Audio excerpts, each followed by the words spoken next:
안녕하세요. 가진 거 쥐뿔 없이 지 가족밖에 모르는 남편과 갈라선 30대 여성입니다.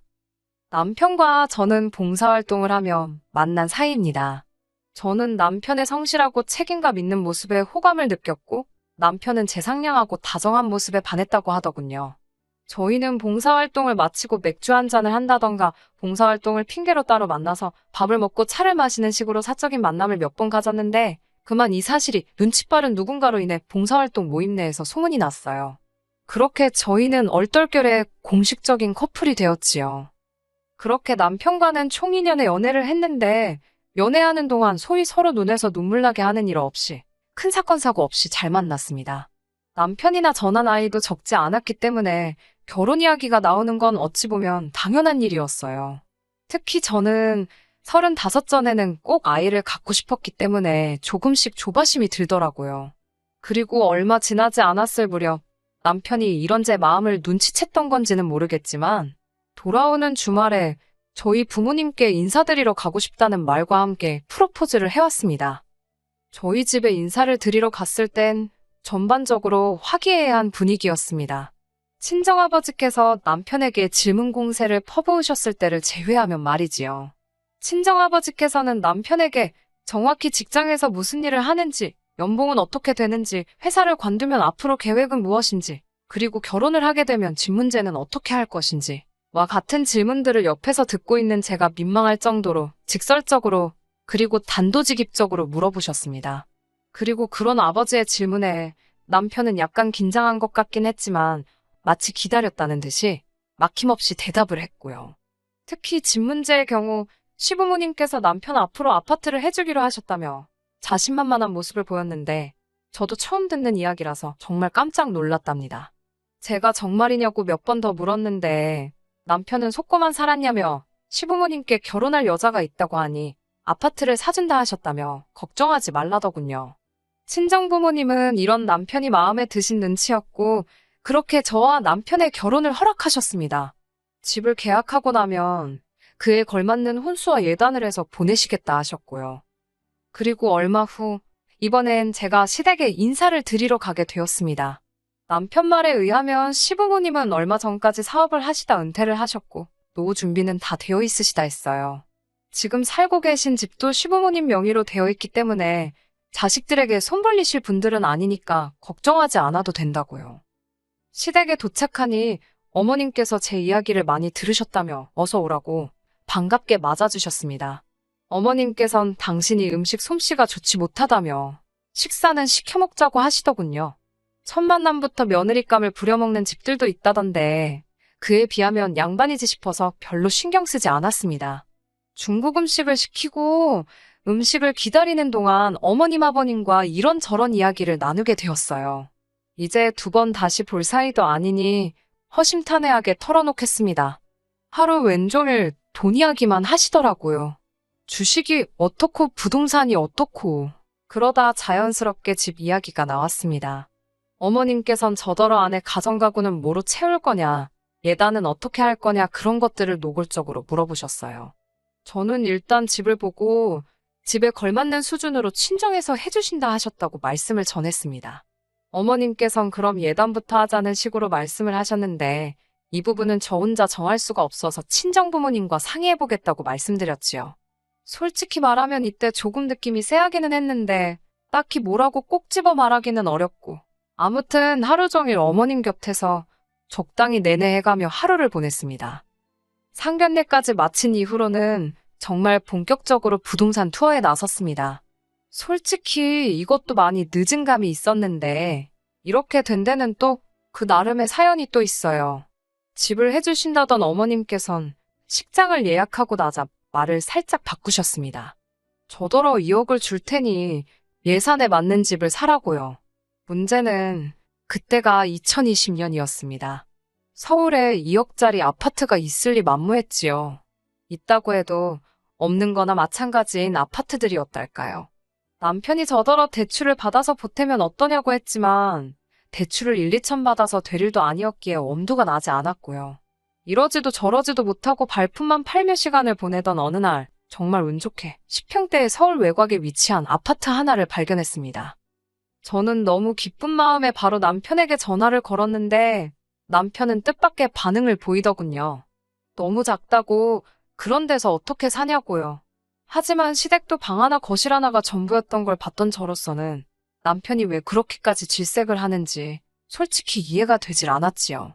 제가 우리 둘이서 사는 집인데 뭐가 어떠냐, 좀 살다가 오르면 팔고 이사 가자고 남편을 달랬습니다. 그리고는 어서 어머님께 연락드려서 계약금부터 받자고 이야기를 하니 이번엔 그러면 일단 저더러 계약금을 내랍니다. 하지만 제 돈은 적금에 묶여 있었고 만기까지는 2주도 안 남은 상황이었기에 절대로 쓸 수가 없었어요. 제가 그러지 말고 부동산에서 말하길 500만 원만 있어 된다니까 일단 500이라도 말씀드리라 했습니다. 그렇게 말씀드리기가 껄끄러우면 일단 당신 돈 500을 나한테 보내라고도 했고요. 그제서야 남편은 할 말이 있다며 일단 만나자고 그러더군요. 부동산에는 하루만 기다려 달라고 사정을 해놓고 남편을 만나러 갔습니다. 남편은 저를 만나기 전 이미 술 한잔을 했는지 조금 흐트러진 모습이었어요. 무슨 일이냐고 하니까 미치겠다면서 주먹으로 자기 가슴을 마구 내려치더니 자기 부모님께서 말을 바꾸셨답니다. 집을 해준다던 건 당신들이 갖고 계신 땅을 팔아서 그 돈으로 사주시려던 거라고요. 그런데 서울 집값 오르는 걸 보니까 당신들 땅도 오를 것 같아서 아까워서 지금 못 파시겠다고 그러시더랍니다. 땅을 안 팔면 돈이 없으니 당연히 집도 못 해주신다는 소리였지요. 좀만 더 기다렸다가 땅값 좀 더 받아서 팔고 그 돈으로 집을 사자며 1년만 더 기다리라 하셨다고요. 솔직히 그 소리를 듣고 있는데 너무 갑갑하더라고요. 어머님의 땅값이 오르는 동안 서울 집값은 그대로 있나요? 어찌됐건 땅 주인인 시부모님이 안 판다는데 남편한테 대고 제가 무슨 말을 한들 뭐가 달라지겠나 싶더군요. 일단 남편이 너무 괴로워하니까 알겠다고 같이 방법을 찾아보자 하고는 남편을 달래서 돌려보냈네요. 집으로 돌아왔는데 제 안색이 많이 안 좋았던 모양입니다. 집에 먼저 와 있던 남동생이 절 보더니 무슨 일 있냐며 묻더라고요. 당시 저는 남동생 소유의 아파트에 얹혀 살고 있었거든요. 팔불출 같긴 하지만 제 남동생이 능력이 좋아요. 흥미없는 공부에 시간 낭비하고 싶지 않다며 그렇게 온 가족을 걱정시키더니 보란듯이 자기가 좋아하는 요리로 돈을 벌어서 집까지 샀습니다. 젊은 애가 어떻게 저렇게 자제하면서 살까 싶을 정도로 남동생은 술, 담배는커녕 여자친구 한 번을 안 사귀고 일만 해대더니 정말 기특하지 않나요? 본인 말로는 대출을 있는 대로 끌었다며 아직 자기 아파트가 아니라 은행 아파트라며 엄살을 피우긴 하지만 게다가 고맙게도 누나인 저더러 직장 근처에서 자취한다고 돈 버리지 말고 자기 아파트에 들어와 살라고 먼저 물어봐 주더라고요. 누나도 허튼데 돈 쓰지 말고 미래를 준비하라면서 의젓한 동생의 모습에 언제 저렇게 컸나 싶대요.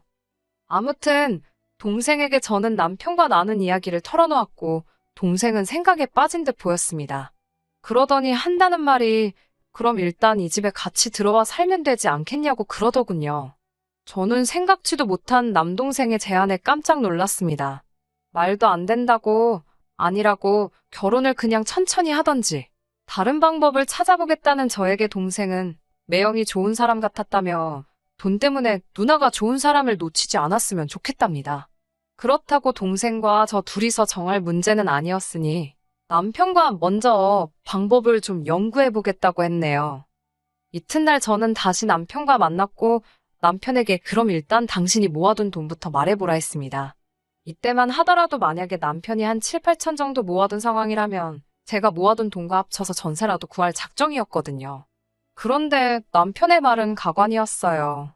한참을 쭈뼛대며 말을 못하길래 뭔가 있구나 싶어서 추궁을 하니 돈이 하나도 없답니다. 이게 말이 되는 상황이냐고 직장 생활을 10년 가까이 해놓고 모아둔 돈이 어떻게 영원일 수 있냐고 따지니 시부모님의 집 해주신다는 말을 철석같이 믿어서 그러면 자기도 장가가기 전에 뭐 하나 해드려야겠다 싶더랍니다. 그래서 차를 바꿔드렸대요. 황당하죠? 저는 진짜 기절하는 줄 알았습니다. 그걸 어머님 아버님께서 받으셨냐고 물으니 엄청 좋아하시더랍니다. 저는 정말 너무하단 생각을 했어요. 당신들이 집을 당장 못 해주실 거라는 건 누구보다 잘 알고 계셨을 텐데 어떻게 그런 기색은 하나도 안 보이시고 그 차를 덥석 받으실 수가 있지 싶어서 어이가 없고 정말 무섭다는 생각까지 들더라고요. 제가 너무 화가 나서 그 차 돌려받아 오라니까 그렇게 어떻게 하냐고. 그러면서 자기도 죽고 싶다고 너무 답답하다고 또 가슴을 내리치는데 그래도 그놈의 정이 뭔지 또 보고 있으니 마음이 안 좋더라고요. 아무리 머리를 싸매고 고민을 해봐도 방법이 안 나와서 결국 남편과 함께 친정부모님을 찾아가 사실대로 다 말씀드렸습니다. 그리고 친정부모님이 보여주신 반응은 솔직히 제 예상보다 훨씬 안 좋았어요. 남편 잘못이 아닌 건 알지만 어째서 나이도 먹을 만큼 먹은 양반들이 그렇게 무책임하냐고. 이러다 이 결혼 파토 나면 아들한테 무슨 원망을 들으려고 그러시는지 모르겠다. 우리를 얼마나 만만히 보면 결혼식이 코앞인데 직접도 아니고 아들을 통해서 그 소리를 듣게 하냐며. 솔직히 저희 아버지 말씀이 거칠긴 했지만 틀린 말은 하나 없었어요.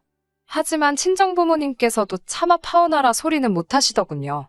그럴만도 한 게 청첩장도 이미 다 돌렸지. 게다가 저희 친정부모님은 두 분 다 교직에 오래 계셨고 그쪽이 체면 같은 걸 많이 중시하는 분위기거든요. 저도 저대로 사람들한테 차마 파혼했다 소리할 자신이 없었고요. 돌이켜 생각해보면 이혼보다는 파혼이 100배 1000배 나은 건데 그때는 이혼은 아예 생각지를 못했으니 결국 친정부모님께서는 동생의 의견대로 하자 했고 대신 혼인신고는 하지 말라셨습니다. 남편은 결혼식 당일날도 저희 부모님 앞에서 고개를 똑바로 들지 못했는데 그만큼 남편이 저자세로 나가서 그나마 저희 부모님도 노여움을 어느 정도는 가라앉히실 수 있었던 것 같아요. 그리고 그때는 시부모님도 어느 정도는 미안한 기색을 보이셨고요. 그런데요, 어쩌다가 근 1년 만에 그렇게 뻔뻔하고 염치가 없어진 건지 알다가도 모를 일이에요. 제가 너무 잘해주고 저희 부모님도 별 말씀을 안 하니까 호구로 본 건가 싶기도 하고 남동생의 배려로 저희가 큰 안방을 쓰게 되었고 남동생은 작은 방을 쓰게 되었습니다. 제가 아니라고 우리가 작은 방을 써도 된다고 몇 번을 사양했지만 동생은 자기는 어차피 대부분의 시간을 매장에서 보내고 집에서는 잠만 잔다며 괜찮다고 하더군요. 동생의 배려는 이뿐만이 아니었습니다. 쉬는 날 TV 보는 게 유일한 낙인 아이인데 저희가 불편할까봐 그런 건지 어쩌다 쉬는 날에도 밖에 나가거나 있어도 방 안에서 도통 나오지를 않더라고요. 사소하지만 정말 많은 부분에서 동생이 신경 써주고 있다는 걸 누나인 저는 느낄 수 있었어요. 저는 솔직히 제가 남동생에게 고마운 만큼 남편도 어느 정도는 고마움을 느끼고 있을 거라고 믿었습니다. 그런데 얼마 전 정말 말 같지도 않은 소리를 하더라고요. 얼마나 어처구니가 없는 소리를 했는지 그게 결국 저희가 헤어지게 된 결정적인 이유가 되었을 정도입니다. 저에게 남동생이 있듯 남편에게도 여동생이 있습니다. 차이가 있다면 남편과 신우의 나이 차이겠지요. 늦둥이로 태어난 신우는 지난해 대학에 진학했습니다. 목표는 다른 수험생들과 마찬가지로 서울 안에 있는 대학에 가는 거였다는데 결과가 좋지 않아서 시댁 근처에 있는 대학에 갔어요. 그리고 그런 신우가 서울에 올라왔다고 연락을 해왔습니다. 무슨 일로 왔냐고 물으니 지방에서 대학교 다니는 거 재미도 없고 이참에 서울에서 공무원 시험 준비나 해볼까 생각 중이라고요. 그러냐 어쨌든 서울이라고 하니 다시 내려가기 전에 만나서 밥이나 먹자고 하고 전화를 끊었습니다. 그런데 얼마 지나지 않아 이번엔 남편에게 전화가 걸려왔어요. 방금 자기 여동생하고 통화하지 않았냐길래 했다고 서울에 놀러 왔다더라고 하니 한숨을 푹 내쉬고는 어디서 자는지 물어봤냐입니다. 그걸 내가 물어봤어야 하냐니까 그럼 걔가 서울에 아는 사람이라곤 우리밖에 없는데 당연한 거 아니냐대요. 살짝 어이가 없어서 진짜 그런 거면 오히려 신우가 우리한테 먼저 연락을 하고 왔어야 하는 거 아니냐니까 애가 아직 어려서 그런 건 좀 깜빡할 수도 있는 거 아니냐며 일단 우리 집으로 데려오겠다더군요. 제가 미쳤냐고 지금 당신도 처남한테 신세 지고 있는 거 잊었냐고 절대로 집으론 데려오지 말라고 했어요. 그러자 남편이 그러면 뭐 자기 여동생은 어디서 재우냐고 짜증을 내길래 호텔로 데려다 주든 어쩌든 알아서 하라고 집은 안 된다고 전 정말 확실히 의사표현을 했네요. 하지만 퇴근 후 집에 도착하니 현관 앞에 못 보던 여자 신발이 있더군요. 아니나 다를까 남편이 신우를 데리고 온 거였지요. 신우 보는 앞에서 남편한테 화를 내기도 그래서 따로 얘기 좀 하려는데 현관문 열리는 소리와 함께 동생이 들어왔습니다. 동생은 못 보던 여자가 있으니 순간 이게 무슨 상황인가 파악하려는 눈치였고 제가 먼저 신우라고 소개를 했지요. 남동생도 그제서야 안심했다는 듯 매영이 누나 몰래 여자라도 데려온 줄 알고 깜짝 놀랐다며 신우에게 인사를 하곤 커피 한 잔 하러 들린 거냐고 묻더라고요. 제가 먼저 그렇다고 둘러댔고 남동생은 방으로 들어갔습니다. 동생이 없는 틈을 타 남편더러 적당한 때 신우를 돌려보내라 했습니다. 그런데 남편은 저더러 집주인도 아니면서 왜 제가 난리냐고 오히려 저를 이상한 사람 취급을 하더라고요. 그러더니 제 동생한테 얘기 좀 하자며 방 밖으로 불러냈습니다. 그리고는 터무니없는 소리를 짓거리대요. 자기 여동생이 몇 살인데 겁이 많고 어쩌고 쓸데없는 소리를 늘어놓더니 당분간 신세 좀 져도 되겠냐고요. 제 동생은 좀 당황한 눈치로 저를 쳐다봤고 저는 신우를 피해 고개를 절레절레 저었습니다. 하지만 제 동생은 잠깐 고민하는 듯 하더니 정갈대가 없으면 갈대 정해질 때까지 있는 건 괜찮다고 하더라고요. 저 바보 같은 녀석 듣고 있는데 어찌나 속이 너무 상하던지요. 그리고는 동생이 할 일이 있다며 방에 들어가려는데 다시 남편이 동생을 붙잡더니 한 가지만 더 부탁을 하잡니다. 이번엔 또 무슨 헛소리를 하려고 저러나 싶어서 저도 모르게 나를 세워 듣고 있었습니다. 남편이 한다는 말이 제 동생이 키도 크고 덩치도 커서 자기 여동생이 좀 두려움을 느끼는 것 같다면서 혹시 오늘 나가서 자면 안 되냐입니다. 제 동생이 그게 무슨 뜻이냐고 되물으니 당분간 그러니까 자기 여동생이 이 집에 있는 동안은 처남이 밖에서 숙식을 해결하면 안 되겠냐고 묻더라니까요. 듣다 못한 제가 남편 뒤에 숨은 신우를 향해 소리를 질렀습니다. 아가씨가 지금 연락도 안 하고 온 덕분에 이게 다 무슨 상황이냐고. 아가씨는 오늘 호텔 가서 자라고요. 그리고 남편한테도 내 동생 괴롭히지 말고 그렇게 아가씨 걱정이 되면 같이 나가라고. 같이 옆에서 자장가 불러주고 재워주든지 하라고. 여기 내 동생 집이고 우리 엄연히 빌부터 살고 있는 건데 당신이 뭔데 내 동생더러 나가라 말하냐고 아주 따발총처럼 쏴댔네요. 그러자 신우가 저더러 너무한답니다. 자기가 제 여동생이었어도 그랬겠냐고 그러길래 제 여동생이면 안 그랬겠죠. 라고 받아쳐버렸어요. 그리고는 남편한테 네 동생은 네가 챙기라고 내 동생은 내가 챙긴다고 악을 썼네요. 그러자 남동생이 누나 그만하라면서 매영 진짜 갈 곳이 없어서 그런 거면 거실에서라도 재우고 그게 아니면 억지 그만 쓰시면 좋겠다고 점잖게 말하더라고요. 그러면서 딱 덧붙이기를 매영 여기 계시게 하는 것도 다 저희 누나의 남편이라서 가능한 거라고 그걸 잊지 마시라고 한마디 더 하대요. 그 말을 들은 남편은 무슨 발작이라도 하듯이 아무리 그래도 그렇지 처남이 엄연히 아랫사람인데 자기한테 어떻게 훈계조로 말을 하냐면서 이렇게 싸가지 없는 사람인지 몰랐다고 억지를 쓰더라고요. 남매가 어떻게 이렇게 쌍으로 이기적이냐고 그러길래 니네 남매도 상으로 염치가 없다고 받아쳤습니다. 그러면서 말도 더 섞기도 싫으니까 네 동생 데리고 나가라고 했더니 남편이 저더러 후회 안 하냐입니다.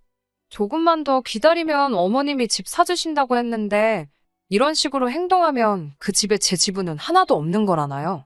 하나도 탐 안 나니까 눈에 보이지도 않는 집 가지고 유세 적당히 떨라고 저도 말 나오는 대로 그냥 퍼부숴 버렸어요.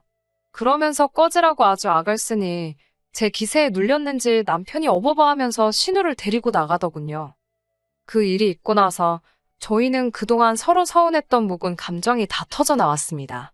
조금이라도 다시 같이 살 생각이 있었다면 적극적으로 해명을 한다든지 어떻게 해서라도 풀어보려고 했을 텐데 정이 뚝 떨어져서 그런지 같이 마주 앉아있는 것 자체가 싫더라고요. 말끝마다 집 타령하는 것도 지겹고 그 집구석에서 네 여동생이랑 둘이 살던지 말던지 마음대로 하라 했습니다. 남편과 헤어진 이후로 저는 남동생 집에서도 나와서 혼자 오피스텔 구해서 살고 있어요.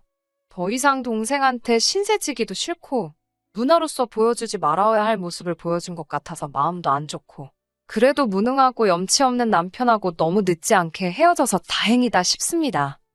얼마 전에 시부모님 소유의 그 땅 그냥 심심해서 인터넷에 검색해봤는데 오르기는 개뿔 그때보다 더 떨어졌더군요.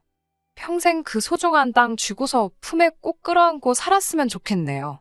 너무 고소합니다. 끝까지 들어주셔서 감사합니다.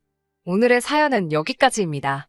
구독과 좋아요, 알람 설정 부탁드리고 더 좋은 사연으로 다시 찾아뵙겠습니다. 감사합니다.